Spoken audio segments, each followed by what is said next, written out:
My name is Elena Brooks, I'm 29 years old, and 3 Christmases ago I stood on my parents' front porch in the freezing cold, staring at 2 black garbage bags filled with everything I owned. My winter coat. My childhood photo albums. The sweater my grandmother knitted before she passed away. All of it dumped beside the front door like I had never belonged there. I knocked until my knuckles turned red. I called my mom 6 times. I texted my dad over and over. No answer. Then the porch light flicked on. The curtains moved just enough for me to see someone watching me from inside. Before the light went back off. That wasn't the moment that broke me. What happened 15 minutes later, when a complete stranger stopped his truck in front of the house and said 7 words to me. Changed the rest of my life forever. If this story resonates with you, leave a comment telling me where you're watching from. And if you're enjoying this story, like and subscribe because it truly helps. 3 days before Christmas should have smelled like cinnamon cookies and pine trees. Instead, all I could smell was melting snow soaking through my sneakers. Looking back now, people always ask the same question. What did you do? The honest answer? I asked that question too. I had spent almost my entire life trying to become the daughter my parents wanted. Growing up in Cedar Ridge, a quiet town where everyone knew everyone else's business, appearances mattered more than feelings. My father, Richard Brooks, owned a successful accounting firm. My mother, Denise, volunteered at every charity event and never missed a chance to remind people how blessed our family was. From the outside we looked perfect. Inside our house, everything was measured. Grades. Weight. Smiles. Words. Even silence. When I was 12, I got a 94 on a math test. I remember proudly placing it on the kitchen counter. Dad barely glanced at it. What happened to the other 6 points? That became the soundtrack of my childhood. Nothing was ever enough. When I graduated college with honors, Dad asked why I hadn't been valedictorian. When I landed my first marketing job, Mom wondered why the company wasn't bigger. Every accomplishment somehow became another reminder that I could have done more. Still, I loved them. Or maybe I loved the version of them I kept hoping would finally exist. By 29, life hadn't gone exactly as planned. The startup I worked for had downsized, and my apartment lease ended the same month. My savings disappeared faster than I expected. My parents insisted I move back temporarily. It's family, Mom had said over the phone. That's what families do. I wanted to believe her. For the first few weeks, things actually seemed different. Mom made my favorite chicken soup. Dad asked about job interviews. We even decorated the Christmas tree together. I caught myself thinking. Maybe people really can change. Maybe all those difficult years were behind us. I couldn't have been more wrong. It started with little things. Mom began asking how much money I had left. Then she wanted access to my bank account just to help with budgeting.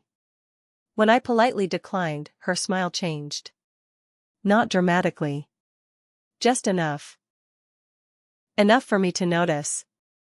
A few days later Dad slid a piece of paper across the dining table. You should contribute while you're staying here. I nodded immediately. Of course. How much? He named a number so high it would have emptied nearly everything I had left. I stared at him. I can't afford that. You can't afford not to, he replied calmly. You need to learn responsibility. I wanted to remind him I had been paying my own bills since I was 22. Instead I swallowed my frustration. I can help with groceries and utilities. Mom folded her arms. So now you're negotiating? The conversation ended with me apologizing. Even though I wasn't sure what I'd done wrong. Over the following weeks, the atmosphere inside the house shifted. Conversations stopped when I entered rooms. Mom whispered on the phone more often. Dad locked his office every time he left. One evening I walked into the kitchen and heard my name. She doesn't know yet. Silence. They both looked at me. Dad smiled too quickly. Need something? I forced a smile. No, just water. That night I barely slept. Something felt wrong. I just couldn't prove it. A week before Christmas I received an email inviting me to interview for a marketing position in Chicago. It was exactly the opportunity I'd been praying for.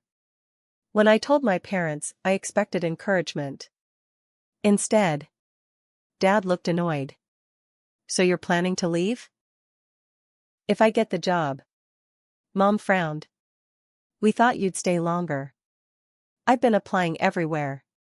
But family comes first. I'll still visit. She didn't answer. She simply stood up, carried her untouched coffee mug to the sink, and walked away. That silence said more than any argument could. The next morning I noticed an envelope sitting on the kitchen counter. It had my name on it. Inside was a typed agreement. House rules. Mandatory financial contributions. Restrictions on guests. Curfews. Even a clause saying any mail addressed to me could be opened by the homeowner. I laughed. Not because it was funny. Because I genuinely thought it had to be some kind of joke. Dad wasn't laughing. Sign it. I'm 29. And you're living under my roof. I appreciate everything you've done, but I can't sign this. His jaw tightened. Then maybe this isn't the place for you. The room went completely silent. Mom kept washing dishes without turning around. The faucet kept running. It was strangely louder than our voices. I'll be gone as soon as I find work, I said quietly. Dad didn't answer. He simply walked upstairs. For the next 2 days, neither of them spoke more than a few words to me. Breakfast became painfully quiet. Dinner even worse. I kept telling myself. Just get through Christmas. Everything will be okay. Then December 22nd arrived. I left early that morning for another interview 2 towns over. It wasn't my dream job, but I needed options. The interview actually went well. For the first time in weeks, I drove home smiling. I even stopped to buy peppermint hot chocolate for all 3 of us. Maybe. Just maybe. This holiday could still be saved. As I turned onto our street, I noticed something unusual. My bedroom curtains were open. They were never open. Then I saw the front porch. 2 large black garbage bags. A cardboard box. My suitcase. And sitting neatly on top was the framed photo of me holding my kindergarten diploma. My stomach dropped so fast I nearly forgot to brake. I pulled into the driveway with shaking hands. The front door was locked. I rang the bell. Nothing. I knocked. Harder. Still nothing. Then my phone buzzed. A single text message from my father. We've made our decision. It's time for you to move on. Please don't make this harder than it has to be. I stared at the screen. Certain there had to be another message. Another explanation. Another sentence. There wasn't. I pounded on the door again. Dad. Mom. Please open the door. The porch light suddenly turned on. Behind the living room curtains, I saw 2 shadows standing perfectly still. Watching me. Neither one moved toward the door. Neither one spoke. Snow had begun falling harder. And just as I realized I had nowhere left to go, headlights slowly pulled into the driveway behind me. The headlights stopped just a few feet behind my car. For a moment, I didn't turn around. My heart was pounding too hard.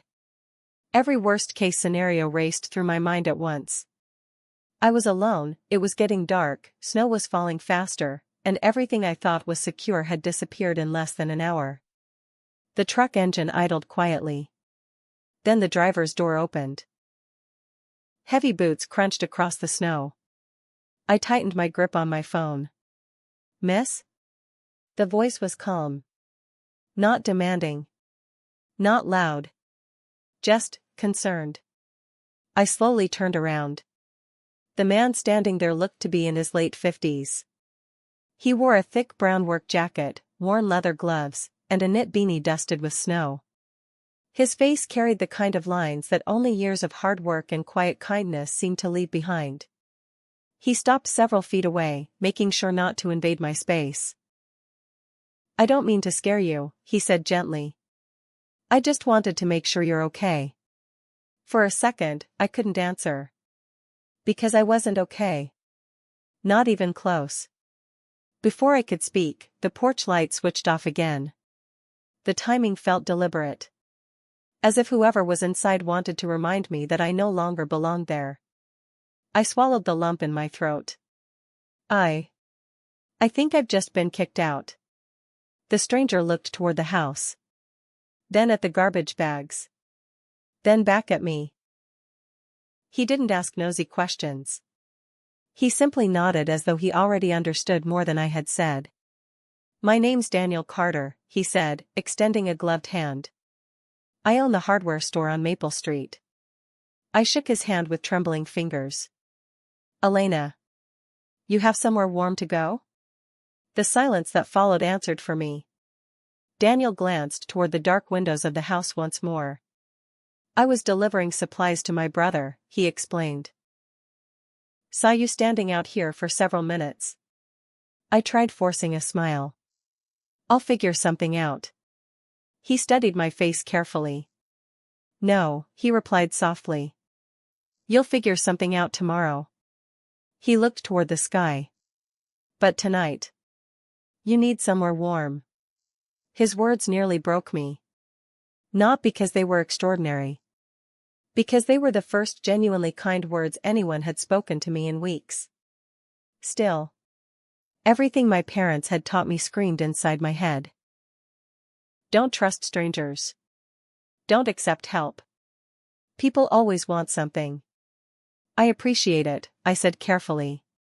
"But I don't want to inconvenience you." Daniel smiled. "My wife would never forgive me if I left someone outside 3 days before Christmas." Wife. Margaret. Something about the way he said her name made me believe him instantly. There wasn't hesitation. There wasn't performance. Just warmth. Still, accepting help felt impossible. "I'll book a motel." "You have enough money?" His question wasn't judgmental. It was practical. I looked away. The truth was, after paying for gas, groceries, and contributing to my parents' household over the past month, I had less than $200 left. Enough for maybe 2 nights. Then what? Daniel seemed to read the answer on my face. "My guest room's empty." I couldn't. "You can." "I don't even know you." "That's true." He smiled again. "But everyone starts as strangers." I stared at the house one last time. The curtains never moved again. No one came outside. No one apologized. No one even checked whether I was freezing. That hurt more than being locked out. It confirmed something I'd spent years refusing to believe. They knew exactly what they were doing. I slowly picked up one garbage bag. Daniel quietly grabbed the other without asking. Together we loaded everything into the back of his truck. As I climbed into the passenger seat, I caught one final glimpse of my childhood home. Christmas lights glowed around the porch. The tree sparkled through the living room window. From the outside, it still looked like the happiest house on the street. 20 minutes later we pulled into a cozy white farmhouse just outside town. Warm yellow lights glowed through every window. A wooden wreath hung on the front door. Before Daniel even reached the porch, the front door opened. A woman with silver hair wrapped in a red sweater smiled warmly. "There you are." Then she noticed me. Without asking a single question, she stepped aside. "Oh, sweetheart. You must be freezing." That one sentence unraveled me. I started crying before I could stop myself. Margaret walked over and hugged me like she'd known me for years. No awkwardness. No hesitation. Just kindness. "You don't have to explain tonight," she whispered. "Tonight you eat. You get warm. You rest. Everything else can wait." Inside, the house smelled like cinnamon, baked bread, and fresh pine. Soft Christmas music played quietly in the background. A fire crackled in the stone fireplace. The contrast between this home and the one I'd just left felt almost impossible to process. Margaret handed me a mug of hot chocolate topped with whipped cream. "You'll feel better once your hands warm up." I smiled through tears. "I don't know how to thank you." She squeezed my shoulder. "By accepting kindness." That night we sat around their kitchen table. Daniel asked about my interviews. Margaret listened more than she spoke. Neither of them criticized my parents. Neither of them pressured me to share details. For the first time in years, someone simply listened. When I finally went upstairs to the guest room, I noticed fresh towels folded neatly on the bed. A small basket held travel-sized toiletries. Someone had even placed a tiny Christmas card on the nightstand. It read, "Everyone deserves to feel at home." I cried myself to sleep holding that card. The next morning I woke to the smell of pancakes. For a few peaceful seconds, I forgot everything that had happened. Then reality returned. My phone. I reached for it immediately. 34 missed calls. Not from my parents. From neighbors. Old family friends. Even my aunt. Confused, I opened social media. My stomach twisted. My mother had posted a long emotional message the previous night. According to her post, I had chosen to abandon the family days before Christmas. She wrote that I had become angry, ungrateful, and impossible to live with. She ended the post asking everyone to pray that Elena finds her way back. Hundreds of comments flooded underneath. "We're praying." "So heartbreaking." "You did everything you could." "Parents don't deserve this." I couldn't breathe. They hadn't just thrown me out. They had rewritten the story before I could even speak. Then another notification appeared. A message request from someone I didn't recognize. The profile picture belonged to a woman about my age. The message was only one sentence. "Hi Elena. I think your parents have been lying to you for months, and I have proof." I froze. Just as I was deciding whether to open the message, someone knocked gently on the guest room door and said, "Elena. There's a man downstairs asking for you. He says he's your father." My heart stopped. For a few seconds, I couldn't move. I simply stared at the bedroom door while Margaret waited quietly on the other side. "Elena," she asked gently. "You don't have to do anything you're not comfortable with." Those words grounded me. For almost 30 years, I had believed that saying no to my parents was selfish. Yet here was someone reminding me that I actually had a choice. I took a slow breath. Is he alone? I believe so. I looked down at my phone again. The unread message was still glowing on the screen. "I think your parents have been lying to you for months, and I have proof." My thumb hovered over it. I wanted answers. But first, I needed to face the man downstairs. "I'll come down." Richard Brooks stood in the front hallway holding a neatly wrapped Christmas gift. If someone had taken a photograph of that moment, it would have looked like a caring father visiting his daughter. Only I knew what had happened less than 12 hours earlier. He smiled the moment he saw me. "There you are." His voice was calm. Almost cheerful. As though he hadn't locked me out of my own home. As though my belongings hadn't spent the night on his front porch. I folded my arms. "What are you doing here?" He glanced toward Daniel and Margaret, who remained respectfully in the kitchen, giving us privacy without leaving me alone. "I think we've had enough drama." Drama. That single word hit harder than I expected. You threw me out. We asked you to become independent.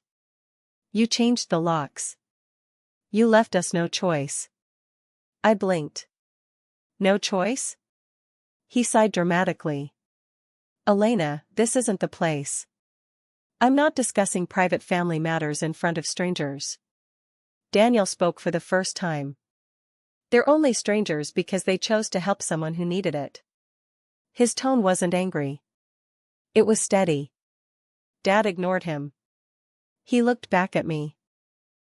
Come outside. No. Elena. No. For the first time in my life. I didn't automatically obey. Something shifted inside me. It was small. Fragile. But unmistakable. Dad noticed it too. His expression hardened for only a second before returning to that carefully practiced smile. I brought you this. He held out the wrapped gift. I don't want it. It's your Christmas present. I don't want a present. I want an explanation. Silence. He lowered the box. You're making this harder than it needs to be. I almost laughed. Not because anything was funny. Because those were the exact words he'd texted me the night before. As if my pain was merely an inconvenience. I'll ask one question, I said. Did Mom agree with what happened? He hesitated. Just for a fraction of a second. Your mother supports this decision. Supports. Not regrets. Not struggled with. Supports. I nodded slowly. I think you should leave. His eyebrows lifted. Excuse me? You heard me. For years I had imagined standing up to my father. In my imagination, it always felt dramatic. Instead, it felt surprisingly quiet. He stared at me for several seconds. Then he placed the gift on a nearby chair. You'll understand one day. Without another word, he walked to his car and drove away. I watched until his taillights disappeared.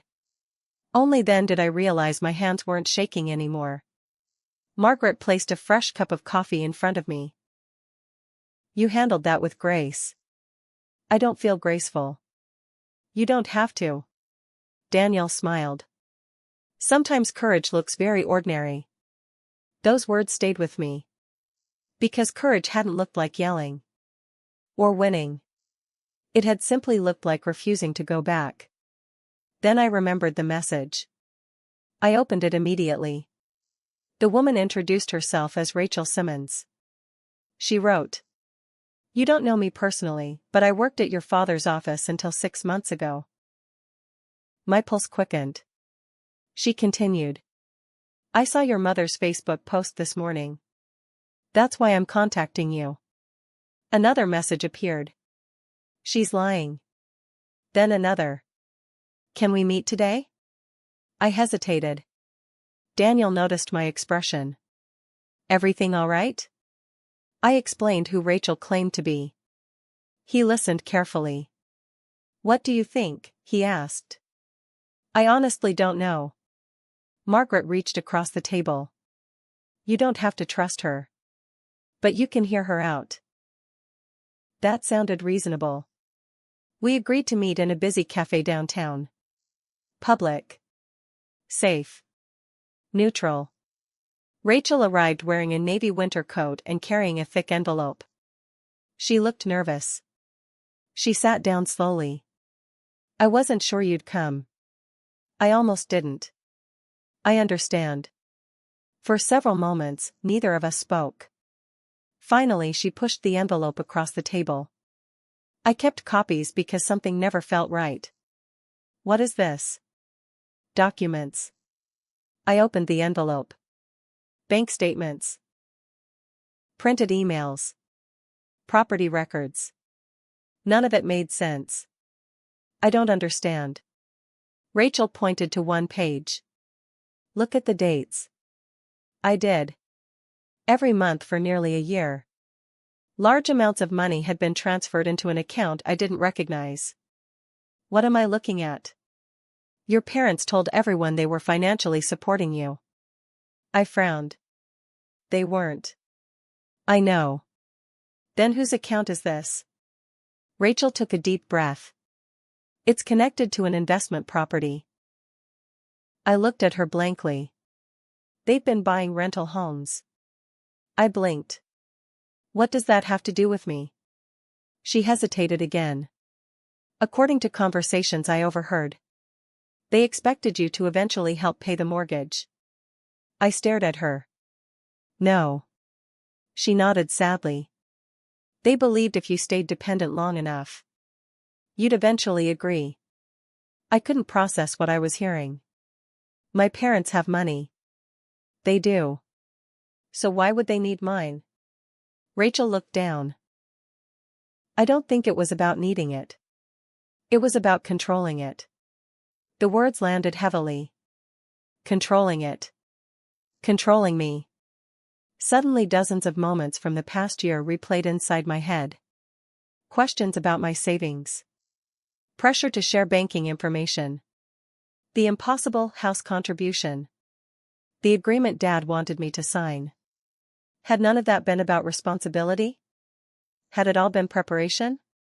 I wish I had more proof, Rachel said quietly. But I thought you deserved to know. I looked at her. Why help me? She smiled sadly. Because years ago, someone manipulated my family financially too. I stayed silent. I still regret it. We talked for another hour. When we stood to leave, she handed me one final folded document. I almost forgot. This may be the most important one. What is it? I don't know. It was left on the office printer by accident. After she walked away, I unfolded the paper. It wasn't financial. It was legal. At the top, my father's name. Below it, my mother's. Near the bottom, my own. And beside my name, a signature that looked exactly like mine. Except, I had never signed that document in my life. Before I could read another line, my phone rang. The caller ID showed my mother. For the first time since she'd watched me freeze outside our home, she had finally decided to call. My phone kept ringing. Mom. Her name filled the screen while I stared at the signature that looked almost identical to mine. Almost. The curve of the E was slightly different. The last letter trailed too far to the right. Someone had practiced writing my name. Someone had come very close. But it wasn't me. Rachel looked back from the cafe door. You should answer. I don't know if I can. You don't have to forgive someone just because they call. I nodded. Then I answered. Hello. For several seconds, neither of us spoke. Finally my mother sighed. I've been worried sick. I closed my eyes. Those words would have comforted me a week earlier. Now they sounded strangely rehearsed. Worried? I asked quietly. You watched me stand outside in the snow. I didn't have a choice. There it is again. What? Neither of you ever has a choice. Silence. Then she changed the subject. Your father said you'd been talking to people. I frowned. What people? Neighbors. Friends. People online. I haven't. Good. Her answer came far too quickly. You don't want private family matters becoming public. Something clicked. This wasn't a mother checking on her daughter. This was damage control. I have a question. What is it? Did you post that message about me? Another pause. Yes. Why? People were asking questions. So you lied? I protected our family. I looked out the cafe window. Snow drifted softly across the street. Christmas decorations hung from every light pole. Everything looked peaceful. Nothing felt peaceful. You told everyone I abandoned you. You did leave. You locked me out. You always exaggerate. That sentence hurt more than I expected. Not because it was cruel. Because I'd heard it my entire life. Every feeling. Every disappointment. Every boundary. Always an exaggeration. I'm not coming back. I know. The calmness in her voice surprised me. But we do need one thing. What? There's paperwork you forgot to sign. My heart skipped. I slowly unfolded the document Rachel had given me. What paperwork? You'll see it when you come over. I already have paperwork. Silence. Then. What do you mean? I mean, I'm looking at a document with my name on it. Nothing. Not even breathing. I didn't sign this. Her voice changed immediately. I don't know what you're talking about. I think you do. Click. She hung up. I stared at the phone. Rachel had stopped walking. She was watching me from across the parking lot. I held up the document. I think they know. Her face went pale. Then be careful. That evening Daniel and Margaret invited me to help decorate Christmas cookies. Normally I would have declined. I wasn't in the mood. But Margaret smiled. Pain deserves space. So does joy. You don't have to choose only one. We spent the next hour covering sugar cookies with colorful icing. For the first time in days. I laughed. A real laugh. Not forced. Not polite. Just real.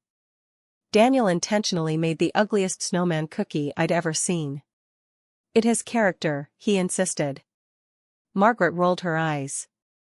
It looks like it survived a blender. Even I couldn't stop laughing. The heaviness inside my chest lifted. Only slightly. But enough for me to remember something important. Healing wasn't forgetting. It was allowing yourself moments of peace while still carrying the truth. Later that night, I finally examined the mysterious document more carefully. It appeared to authorize changes connected to financial assets. Some of the legal language confused me. But one sentence stood out. Authorized by Elena Brooks. I had never seen this before. Never signed it.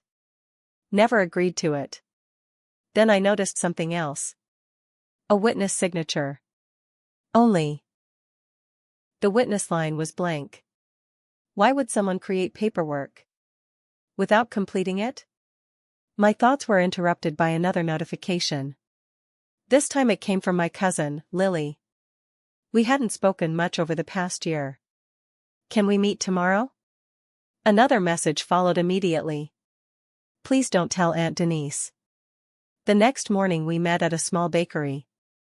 Lily looked exhausted. Dark circles framed her eyes. She hugged me tightly. I'm so sorry. For what? I believed them. She looked down. I really thought you had left. I know. I should have asked you first. I squeezed her hand.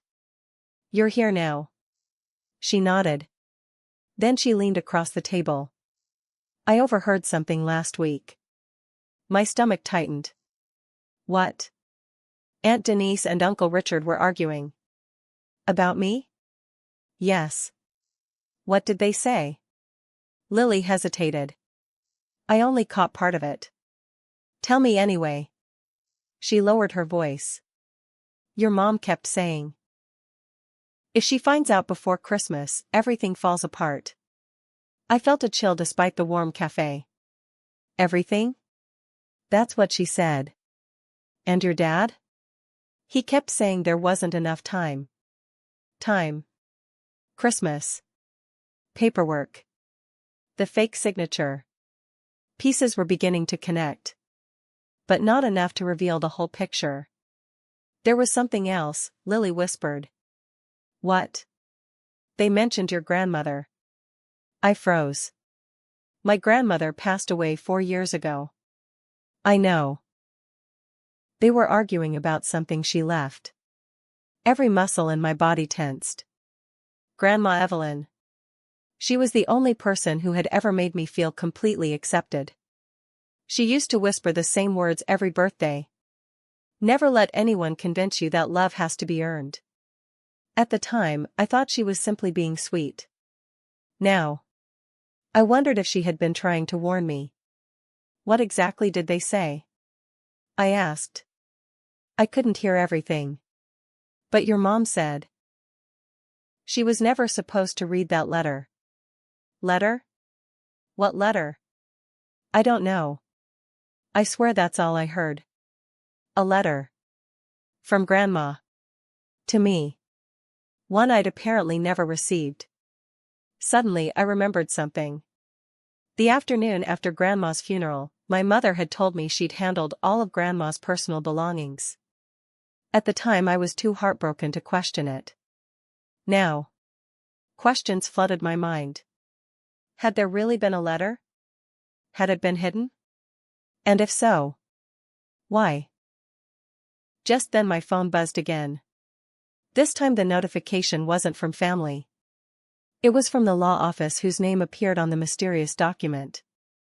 The voicemail transcript appeared on my screen.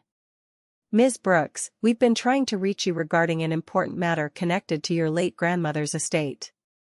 Please contact us as soon as possible.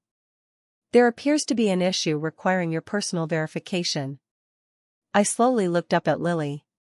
Neither of us spoke. Because we were both thinking the same thing. If the attorney was only now trying to verify my identity, then who had been signing documents in my name all this time?